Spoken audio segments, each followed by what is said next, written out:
નમસ્કાર મિત્રો, જસુપ્રિયા કુકમાં આપણું સ્વાગત છે। રામનવમી નજીક આવી રહી છે તો આપણે એ નિમિત્તે એક સ્વીટ રેસીપી બનાવવાના છીએ। આપણે વર્મીસેલીની જે સેવ બનાવીએ છીએ એ તો દરેક જણ આપણે ઘરમાં વડીલો બનાવતા જ હોય છે, પરંતુ એને એક બીજી રીતે આપણે ખીરની રીતે બનાવીશું। તો એ રીતે વર્મીસેલીની ખીર કઈ રીતે બનાવાય એ આપણે આજે શીખીશું। તો એની રેસીપી સ્ટાર્ટ કરીએ। તો મિત્રો, અહીંયા રામનવમીનો જે આપણે પ્રસાદ બનાવવાના છીએ એના માટે મેં અહીંયા એક જાડા તળિયા વાળી કઢાઈ લઈ લીધી છે અને આ ગેસની ફ્લેમ ઓન કરી દઈશું। અહીંયા મેં 250 વર્મીસેલી સેવ લીધી છે। આ રીતનું પેકેટ આપણે માર્કેટમાં મળે જ છે અને આ રીતની સેવ છે, જે ઘણી લાંબીઓ પણ આવે છે। અહીંયા ટુકડા પણ આવે છે, જે ટુકડા તમારે કરવા ના પડે।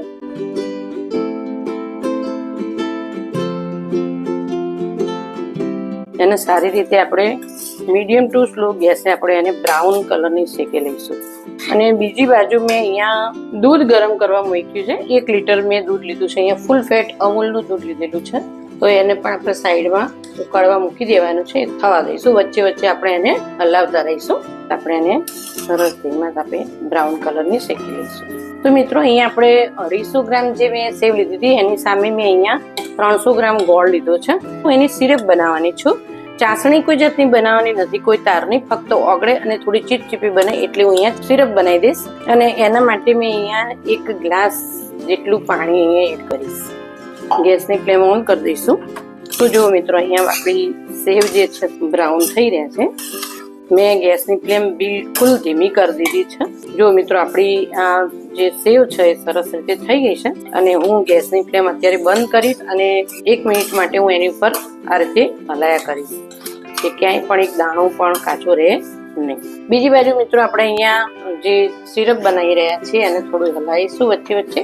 દૂધ પણ આપણું સાઈડમાં ઉકળી રહ્યું છે, થોડું કટ કરવાનું છે એટલે, અને આપણી સિરપ પણ ચાલુ જ છે।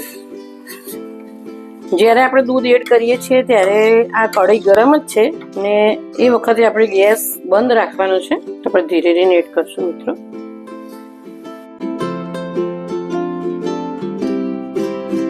હવે આપણે ગેસની ફ્લેમ ઓન કરી દઈશું।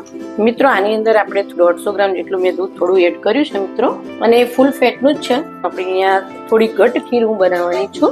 આમાં માવાનો કે મિલ્ક મેડનો કે મિલ્કના પાવડરનો આપણે અહીંયા ઉપયોગ નહીં કરીએ મિત્રો। આપણી સિરપ અહીંયા થઈ ગઈ છે।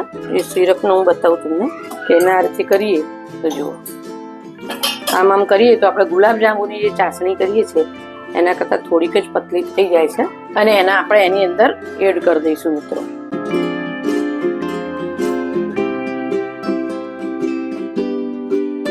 ગેસની ફ્લેમ ઓન કરી દઈશ, કારણ કે જ્યારે પણ ગરમ વસ્તુની અંદર આપણે કોઈ પણ વસ્તુ અંદર એડ કરીએ તો એકદમ જ છાંટા ઉડવા માંડે છે મિત્રો।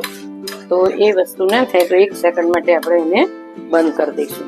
હવે આપણે એને મિક્સ થઈ ગયું છે તો અહીંયા આપણે જે કેસર વાળું દૂધ હતું એ આપણે અંદર એડ કરી દઈશું મિત્રો। એનો કલર ખૂબ જ સરસ આવશે અને એની સુગંધી પણ ખૂબ જ સરસ આવશે। હવે આપણે બધા જે આપણા જે આ પિસ્તા ડ્રાયફ્રૂટ હતું એ બધું અંદર એડ કરી દઈશ।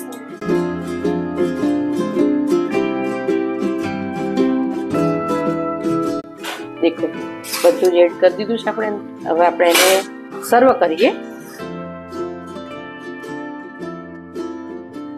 એક સેવનો તાંતણો આપણે અહીંયા જુદો રહેશે।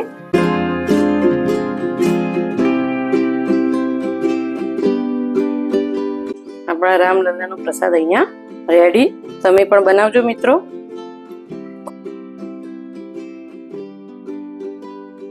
તો મિત્રો, આપણી રામલલ્લા માટેની સ્પેશિયલ એવી વાનગી તૈયાર છે, એમનો પ્રસાદ, જે આપણે પ્રસાદ તરીકે એમને ધરાવીશું। તમે પણ જરૂરથી ટ્રાય કરજો આ રેસીપી।